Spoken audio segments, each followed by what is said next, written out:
Religious personality ने ये बताया कि मैं एक जगह ये बात कर रहा था कि बहुत ज्यादा नुकसान हो गया, ये जो बच्चे यतीम हो गए हैं, जिनका कोई देखने वाला नहीं है, इनके लिए हम कुछ करना चाहते हैं। एक गैर मुस्लिम मेजॉरिटी कम्युनिटी के उनको अपने घर दावत दिए और बोले कि देखिए हमारे पास ये हमारा फार्मिंग है, या चलिए आपको दिखा दें। चलते गए तो बोले कि भैया थक गया हूं, मुझे जाना है। तो बोले कि भैया आपको क्या चाहिए, कितना चाहिए, हम तो आपको और चलाना चाहते हैं। तो उन्होंने कहा क्या थकाना चाहते हैं? तो बोले कि नहीं, जितना आप चल लिए वो जमीन आपकी। अरे वाह। और आज वहां पर एक इंस्टीट्यूशन बना हुआ है, सैकड़ों और हजारों लड़कियों ने उससे फायदा उठाया है, और वो एक आपकी बड़ी दीनी जमात के पास उसका मैनेजमेंट। ये चीज जब हमारे सामने आया तो मैंने कहा कि भाई ये माइनॉरिटी के लोग हमेशा शिकायत करते रहते हैं, क्या यही अच्छा नहीं होता कि हम मेजॉरिटी के जो लोग हैं उनसे बात करें?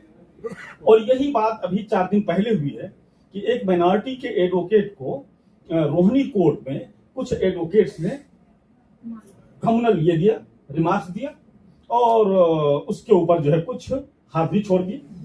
अब एक व्हाट्सएप ग्रुप है, तकरीबन 850 मुस्लिम एडवोकेट्स का ग्रुप है, उसमें उसने एक अपना स्टोरी दी कि ये हुआ, और यही बात कि मुसलमान क्या कर रहे हैं, हम लोग कुछ करना चाहिए। मैंने देखा कि उस पर ज्यादा लेदे होने लगे। तब मैंने कुछ सजेशन दिया और बताया कि देखिए ये तरीका है आपके काम करने का। क्या आपने अपने बार के जो सीनियर मेजॉरिटी के एडवोकेट्स हैं उनको आपने अप्रोच किया?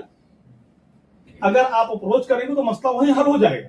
पता चला कि उन्होंने अप्रोच किया, दूसरे ही रोज वो दोनों एडवोकेट्स मेजॉरिटी कम्युनिटी के सस्पेंड हुए, उनके खिलाफ डिसिप्लिनरी एक्शन हुआ।